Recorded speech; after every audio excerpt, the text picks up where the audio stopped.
duro del governo Lega Movimento 5 Stelle e dal Veneto arriva subito il pressing del presidente Luca Zaia: non faremo sconti sull'autonomia. Nel pomeriggio al Quirinale il giuramento dei ministri davanti a Mattarella. Nella squadra veneti Fraccaro, Fontana e Stefani la promessa della parlamentare vicentina al Dicastero degli Affari Regionali, massimo impegno per l'autonomia. Strade di sangue nella Marca, ieri sera una 65enne ha perso la vita in un terribile incidente a Ponzano, gravissima la nipotina di 3 anni, stamane altre 2 croci, vittime 2 motociclisti. Operazione di polizia e carabinieri contro il cyberbullismo a Venezia, per la prima volta in provincia viene utilizzato l'ammonimento, 4 minorenni nei guai per gli attacchi ad una compagna di classe. Ponte del 2 giugno, a Venezia scatta il bollino nero e tornano barchi, tornelli e deviazioni, intanto scoppia la guerra tra canoe, kayak e gondole. Il titolare di un'azienda del Trevigiano bestemmia troppo e un dipendente infastidito si rivolge al sindacato. Basket, fine corsa per i campioni d'Italia, la Reyer perde gara 4 a Trento e si scuoce lo scudetto dal petto.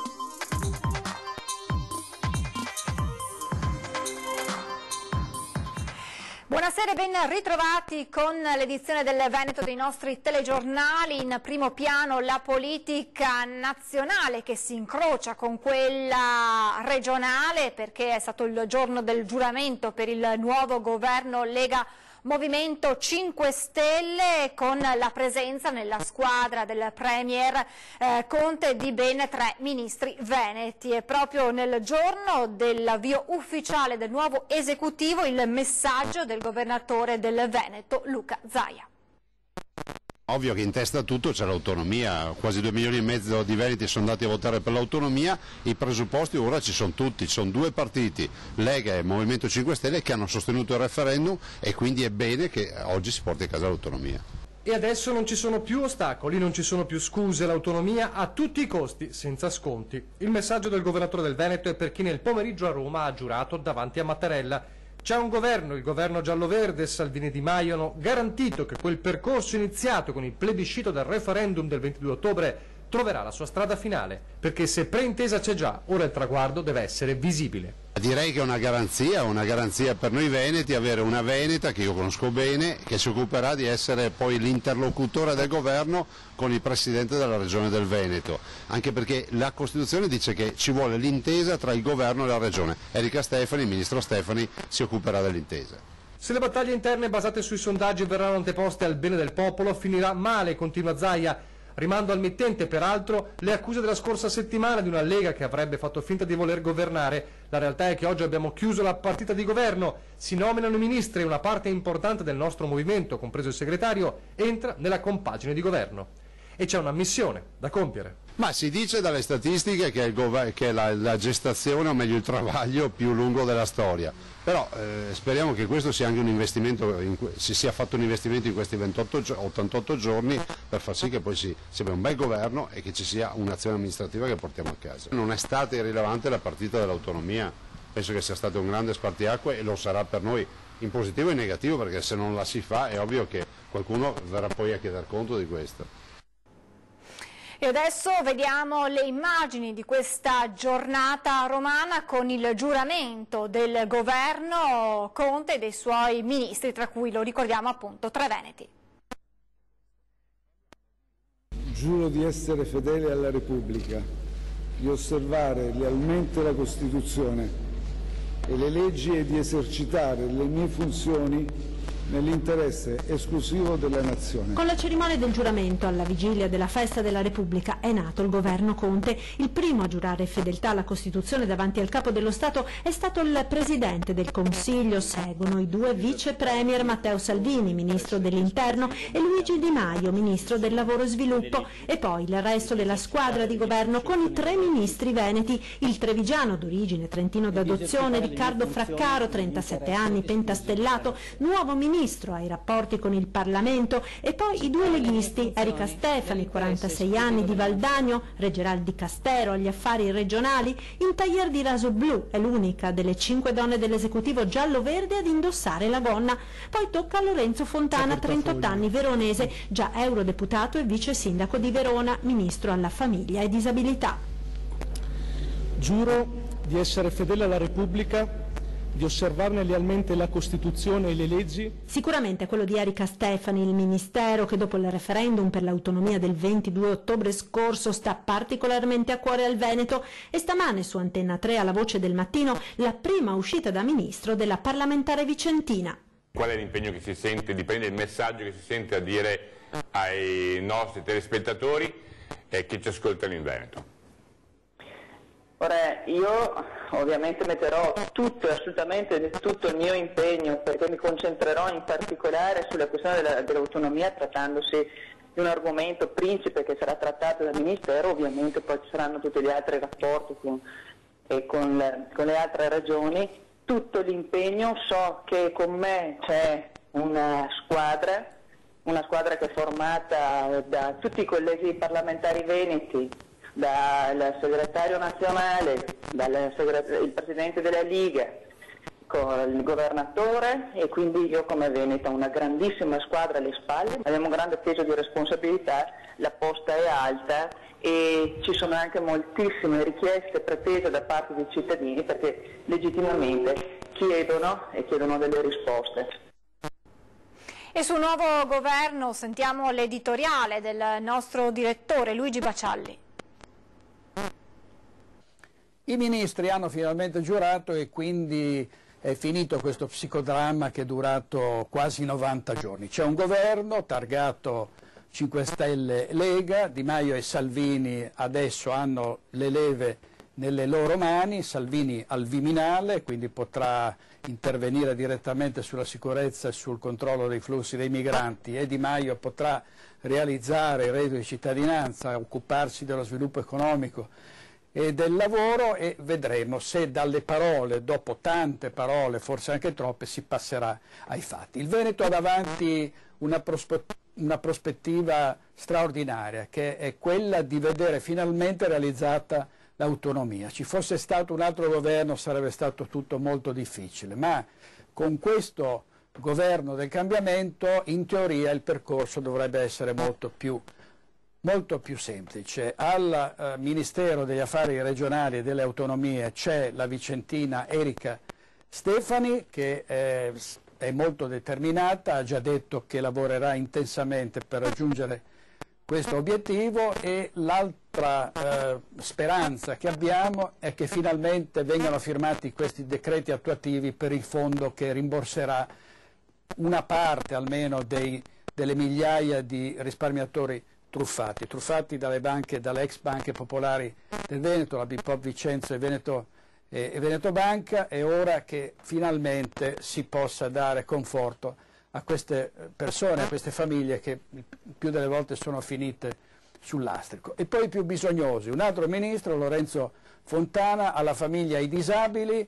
Soprattutto per le persone disabili potrebbe fare davvero molto. È la volta che un governo può dimostrare anche qui di avere a cuore proprio il destino di tante famiglie e di tanti ragazzi che sono in carrozzella, di tante persone che non sono autosufficienti e che vanno assolutamente aiutate, non dimenticate come è successo finora. Quindi tanti progetti, tante sfide, tante speranze, l'importante è appunto che questo governo del cambiamento dimostri veramente di voler cambiare e di mettersi a lavorare, di rimboccarsi le maniche. È ora che la si finisca con le diatribe, con i trabocchetti, le sgomitate, le vendette, le ripicche, si pensi veramente al bene della comunità. E adesso sul nuovo governo sentiamo la reazione, le opinioni dei cittadini. Tutti riponevano grandi speranze, la maggior parte, soprattutto qui intorno, quindi speriamo che succeda qualcosa. Ben venga se succede, però sono un po' scettica. Che sia tutto chiacchiere, chiacchiere, chiacchiere come sempre, che poi non portano a termine niente. Sicuramente sono contenta, però a settembre mi sa quanto dura. Sono tanto contento io. Sì, avevo votato Salvini, per cui insomma sono contento. Cioè, il male minore, dai. Uno peggio dell'altro, sono tutti qua a fare quello che hanno fatto gli altri. Penso c'è la persona ignorantissima, ma vedo che ognuno quando arrivano là tira su che acqua non ha suo mulino. Una mamma di 2 bambini bellissimi mi dice che cosa si aspetta da questo nuovo governo. Aiuto, che ci sia un pochino più di stabilità proprio per il futuro di questi 2 bellissimi bambini. Credo sia la cosa che preoccupa di più tutti i genitori. Non ho più aspettative. Confido, sono speranzosa, ma non ho nessuna aspettativa per non essere illusa di nuovamente. Cosa penso del nuovo governo? Sono moderatamente soddisfatto. Incrociamo le dita. Le do una risposta proprio veloce, incrociamo le dita. Speriamo che lo lasciano lavorare. Il burattinaio vorrei sapere, speriamo non ce l'abbiano questo governo, specialmente alle politiche comunitarie con Savona che ha dovuto retrocedere al diktat o al veto, chiamatela come volete, del presidente Mattarella. Il governo, che Dio ce la mandi buona. Adesso la cronaca, partendo dalla lunga scia di sangue sulle strade della Marca. A Ponzano Veneto ieri sera l'auto su cui viaggiavano una nonna con la sua nipotina è rimasta coinvolta in un terribile incidente lungo la Postumia. La 64enne è morta, la piccola è stata trasportata in ospedale in gravi condizioni e sul pericoloso incrocio parla il sindaco. Situazione inaccettabile, dice la provincia intervenga. Lo schianto con una Fiat Panda che proveniva da Castrette, la carambola a centrostrada, l'impatto con un SUV che non ha potuto evitare lo scontro. Incrocio al Baston sulla Postumia tra Merlengo e Paderno poco dopo le 23. All'interno dell'Opel bianca che proveniva da Postioma, Natalia Frare, 64 anni, e la nipotina di 3. La nonna la sta riportando da mamma e papà, poche centinaia di metri prima della loro casa all'inferno. I soccorritori estraggono dall'abitacolo la donna in condizioni disperate. Morirà poco dopo al pronto soccorso. La nipotina è grave, viene ricoverata in terapia intensiva. Sul posto il figlio della vittima e papà della piccola, Cristian Zanatta, presidente del Comitato Zona Nord, che tante volte ha chiesto interventi per la messa in sicurezza dell'incrocio. Il sindaco, Monia Bianchini, e la sua giunta, riuniti in mattinata, si dicono sconvolti. Il problema c'è da decenni, ma la competenza è provinciale. Non è facile, non dico il dialogo, ma trovare sintonia con la provincia in merito, diciamo, alla gestione, ecco, di questa problematica. La provincia sa benissimo che quell'incrocio va affrontata, sa benissimo che quel tratto è percorso a forte velocità a qualsiasi ora del giorno, anche con mezzi pesanti, però fino ad oggi non ha saputo dare, diciamo, le risposte alle domande che noi chiedevamo. Niente riduzione del limite di velocità, niente autovelox, ma la situazione, dice il sindaco, non è più accettabile. Come comune ci sentiamo un po' forse, non dico presi in giro, ma quantomeno ci sentiamo sottovalutati, oppure, come va di moda, cittadini di serie B. A questo punto abbiamo detto basta e già avevamo pronta una lettera a seguito dell'incidente della scorsa settimana per rinnovare, ecco, la volontà di addivenire ad una soluzione, e ad oggi, insomma, ancora con più forza chiederemo un incontro che sia però risolutivo. Altro incidente mortale questa mattina, sempre nella Marca, a Castelfranco, a perdere la vita a poche centinaia di metri dal suo negozio un calzolaio di 50 anni. Io ero fermo allo stop, a un certo momento mi sono visto arrivare addosso la moto con il signore che si è sbalzato, è andato in aria e è andato a sbattere addosso il palo dove segnala le strisce pedonali. Un impatto violentissimo che non ha lasciato scampo a Michele Pasinato, 51 anni, il prossimo 3 giugno. Lo schianto poco prima delle 10 a Castelfranco, all'altezza dell'incrocio tra via Damiani e via Solferino. L'uomo era in sella alla sua moto quando si è scontrato con una Mercedes proveniente dalla laterale. I soccorsi sono giunti in pochi minuti, sia i vigili del fuoco che l'ospedale sono vicinissimi al luogo dello schianto, ma i tentativi di rianimarlo sono stati vani. Sotto shock gli automobilisti che hanno assistito all'incidente. Ho visto una cosa allucinante, è stata una cosa che purtroppo per quello che è morto non doveva morire così, non doveva. Michele Pasinato faceva il calzolaio ed aveva il negozio a poche centinaia di metri dal luogo della tragedia. Viveva a Tombolo con la moglie Alessandra ed i 2 figli. La notizia della tragedia ha destato profondo cordoglio sia a Castelfranco, dove appunto Pasinato lavorava, sia nel comune padovano, dove la famiglia è nota e stimata. E la tragedia riapre anche la discussione sulla pericolosità dell'incrocio, dove si sono verificati già parecchi incidenti. Mi 50 anni che abito qua. In media 1-2 all'anno qua c'è sempre un incidente. O anche cambiare una viabilità, ma comunque rendere visibile l'incrocio. Ho fatto tanti incidenti, anche gravi, ma non si scampa il morto, e io avevo detto non stai aspettando che scampa il morto. Altro incidente stradale, questa volta a Semonzo, nel Vicentino. Ha perso improvvisamente il controllo della sua moto, ha sbandato verso destra fino a cadere rovinosamente a terra e sbattere violentemente il capo sullo spigolo del marciapiede senza dare più segni di vita. È morto così questa mattina Mauro Mariani, 66 anni, originario di Soriano del Cimino, nel Viterbese, dopo un'uscita autonoma di strada avvenuta attorno alle 10:30 in via Molinetto a Semonzo, a poche centinaia di metri dal confine con il Vicentino. Forse una distrazione o più probabilmente un malore la causa della tragica caduta, costata la vita al centauro che viaggiava in compagnia di alcuni amici in direzione Bassano. Inutile ogni tentativo di rianimarlo. Sul posto sono giunti immediatamente i sanitari del SUEM di Crespano del Grappa che per quasi 40 minuti hanno tentato di rianimare l'uomo. Sul posto anche l'elicottero del SUEM di Pieve e di Cadore, mentre i rilievi sono stati effettuati dalla polizia locale dell'Asolano e Pedemontano. Cronaca ancora, 4 giovanissimi nei guai per aver pesantemente importunato sul web una loro compagna di classe. Il questore di Venezia ha applicato nei loro confronti l'ammonimento.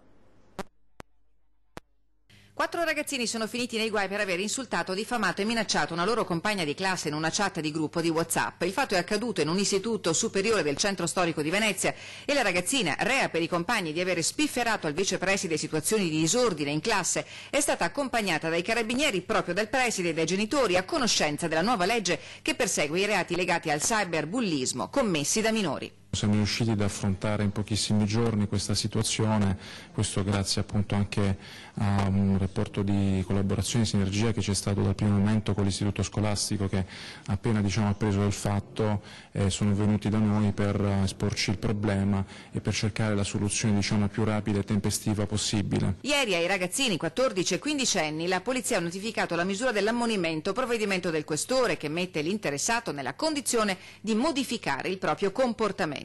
È un provvedimento che arriva in tempi molto rapidi e proprio per questo ha una sua efficacia, nonostante l'ammonimento in sé non comporti nessuna limitazione della libertà personale del soggetto. L'ammonimento è perciò una sorta di cartellino giallo per il cyberbullismo che ha un sufficiente effetto deterrente. Io credo che sia un buono strumento che è stato messo a disposizione delle forze dell'ordine. È importante chiaramente accompagnare questo strumento da un'adeguata campagna informativa negli istituti scolastici proprio per renderli edotti di questa possibilità di ricorrere appunto a questo tipo di misura. La giovane vittima in questione, di origine straniera, è stata estromessa dalla chat e fatta oggetto di un fuoco di fila di improperi e contumelie riferiti da una compagna che le ha riportato il contenuto delle conversazioni. I ragazzini sono stati puniti anche dalla scuola che li ha sospesi. Ci fermiamo adesso per qualche minuto di pubblicità, tra poco.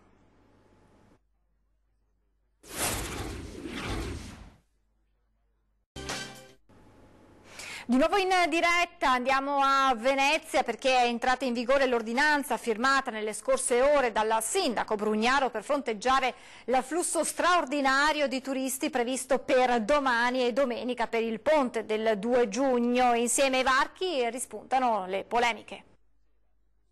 Una bueala. Così Sir Oliver Scardi, storica voce di pittura fresca, liquida i tornelli ricomparsi in mattinata ai piedi del ponte di Calatrava e all'imbocco di Lista di Spagna, pronti a chiudersi in caso di eccessivo afflusso di turisti, in quello che è segnato come un weekend da bollino nero, secondo la nuova classificazione introdotta dopo la sperimentazione del 1° maggio. Fa schifo, non serviria. Sono nato in un periodo che c'era il triplo di gente di adesso. E si gestiva una volta, non vedo perché non riesce a gestire adesso. Se che siamo guidati da gente che ha in maniera impiantata qua. E conosciamo gli italiani che ancora il busto di Mussolini solo al Comò. Meno pittoresche ma comunque critiche le impressioni di residenti e commercianti di Lista di Spagna di fronte ai varchi. Tanto sono bruttissimi da vedere. E questo non è bello per Venezia, e qui l'ingresso di Venezia è proprio brutto. Forse bisognava provvedere in un'altra maniera, così dà un senso di claustrofobia, di chiusura, di città chiusa insomma. Cioè, li chiudono quando c'è troppa gente, effettivamente può diventare un pericolo, però insomma siamo 30 anni che siamo qua, non è mai successo niente, quindi non è questa la soluzione secondo me. Che Venezia è più buona, più senso e da poca di più cultura. A promuovere l'iniziativa del sindaco Luigi Brugnaro sono invece proprio i turisti, per nulla preoccupati dall'eventualità di essere costretti a deviare su itinerari alternativi. Mi sembra un buon compromesso per permettere ai turisti di visitare la città senza una folla eccessiva. È utile per gestire il flusso. Secondo me non è una cosa sbagliata. Poi ovviamente ci vuole un minimo di equilibrio tra il turismo e far vivere la gente in maniera, diciamo, dignitosa la propria città. Altre novità sono la deviazione dei lancioni verso le fondamenta 9, i totem che invitano i turisti a imboccare il Ponte degli Scalzi per raggiungere Rialto e San Marco, nel tentativo di dissuaderli dal sempre congestionato itinerario di Vista di Spagna e Strada Nuova.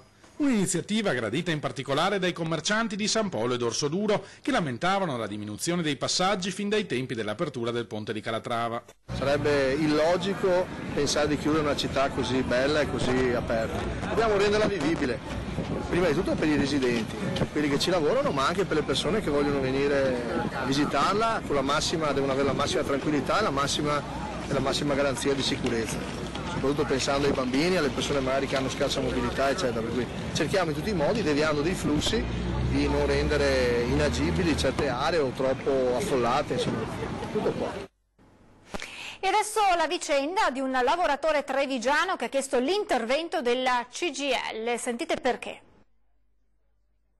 Il titolare dell'azienda bestemmia e il dipendente chiama in causa il sindacato. Una vicenda che ha sorpreso la stessa CGIL, contattata da un lavoratore impiegato in una ditta trevigiana, stanco di sopportare le continue imprecazioni del suo datore di lavoro. Il sindacato ha però spiegato al dipendente che non vi è la possibilità di un intervento, salvo non vi siano altri episodi tali che possano compromettere la serenità dell'ambiente lavorativo. Lo stesso lavoratore avrebbe però ammesso che non vi sono problemi legati agli orari o agli stipendi, ma solo questo relativo al linguaggio utilizzato dal datore di lavoro.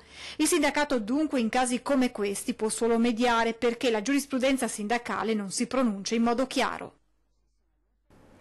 Siamo allo sport basket, la vendetta di Trento si è compiuta ieri sera con la vittoria 84-76 sulla Reyer che lo scorso anno nella finale scudetto agguantò lo storico titolo di campione d'Italia. Venezia si scuce dunque dal petto il tricolore, battuta 3-1 nella serie caratterizzata da troppi errori da parte lagunare dopo una stagione da incorniciare. Per la Reyer molte recriminazioni e alcune palle perse decisive come il passaggio a metà campo finito nelle mani di un giocatore trentino a un minuto dalla fine. Il passaggio sbagliato di Dai, autore anche di un clamoroso errore sotto canestro negli istanti topici del match, ha messo le ali all'Aquila di Trento che poi non si è più guardata indietro. La finale scudetto dunque sarà Milano contro Trento. E continuiamo a parlare di sport con il calcio, ma per una volta ci occupiamo di giovanili. Domani e domenica in Trentino si gioca per ricordare l'ex sindaco di Romano, Tony Zen. Juventus, Roma, Cittadella, Venezia, Carpi, Ternana. Bastano pochi nomi per spiegare il valore del torneo nazionale Memorial Tony Zen e Dino Soranzo, in programma questo fine settimana sui campi di calcio di Castello Tesino. Protagoniste le formazioni esordienti di 16 società, molte in arrivo anche dalla Valle del Tesino e dal Bassanese. Un torneo voluto fortemente da Matteo, figlio di Tony Zen, per ricordare la passione per il pallone dell'ex sindaco di Romano e presidente della C Romano, società che sotto la sua direzione contava oltre 400 giocatori.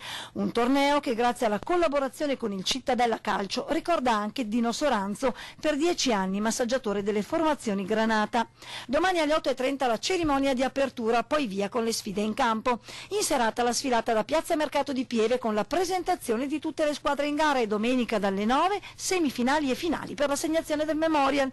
2 giorni di calcio, spettacolo e tanto divertimento, proprio come sarebbe piaciuto al presidentissimo Zen. Con le notizie dal Veneto ci fermiamo qui, adesso le previsioni del tempo. Grazie per essere stati con noi, buona serata a tutti.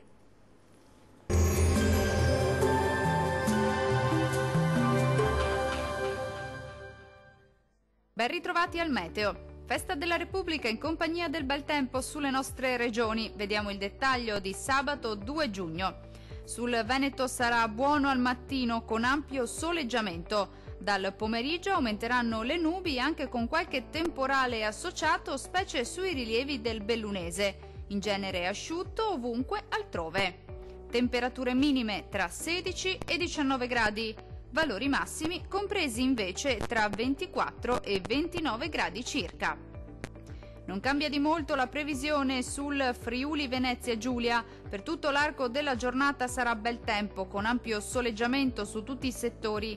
In serata lieve peggioramento con qualche piovasco sui monti del Pordenonese e dell'Udinese.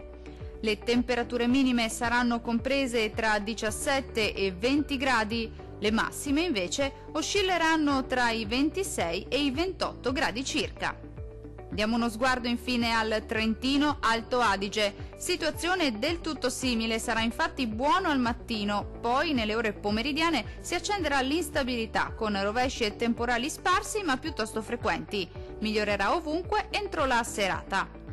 Temperature minime tra 15 e 16 gradi. I valori massimi invece saranno compresi tra 26 e 27 gradi. Dal meteo di Antenna 3 per ora è tutto. Arrivederci al prossimo aggiornamento.